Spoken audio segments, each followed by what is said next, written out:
And when you get there, my brother, go ahead and read. In the beginning was the Word, Yep. and the Word was with God, and the Word was God. The same was in the beginning with God. All things were made by him, and without him was not anything made that was made. Keep reading. In him was life, and the life was the light of men. Yes. And the light shineth in darkness, and the darkness comprehended it not. Okay, so what we get here is said in the beginning was the Word. Now, one of the reasons that Jesus is called the Word is because as you read the Bible, what you realize from the heavens, the only being that is all powerful or most high or whatever that you ever talked to, the only God that you ever heard from was Jesus. And so what it's saying is he's the Word. It's almost saying it because you don't necessarily know, or as John is writing, that there's, like what God is. So he was like, well, in the beginning was the Word, and the Word was with God. So he's telling you, like, who we about to talk about, that we're talking about as the Word, he was with God. Then he turns around and says the Word was God. So it's telling you that this person we about to talk about was with God, and he was God, and he was in the beginning with God. Everything was made by this Word. In him, in the Word, was life. And the life was the light of men, the way, the path. And light shine in darkness. So it's taking you all the way back to the beginning. And the darkness comprehended it not. Let's skip down to verse 10. He was in the world, and the world was made by him, Uh-huh. and the world knew him not. Mm-hmm. He came into his own, and his own received him not. Right.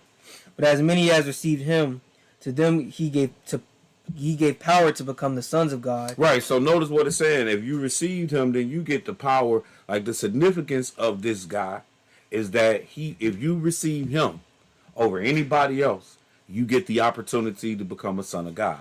Like, where's the disclaimer or the what do you get for following Hare Krishna or Krishna or Buddha? Like, what are they telling you that you're gonna become?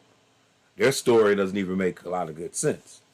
But he says, but as many as received him, to them gave he power to become the sons of God, even to them that believe on his name. Go ahead. Which were born, not of blood, nor of the will of the flesh, nor of the will of man, but of God. Go ahead. Now we got to go back to this Word. Go ahead. And the Word was made flesh, and dwelt among us. And we beheld his glory, the glory as of the only begotten of the Father, full of grace and truth. Right. So now we're seeing that this Word was made flesh, and we beheld this Word, which we know to be Jesus. Let's skip down to verse 17.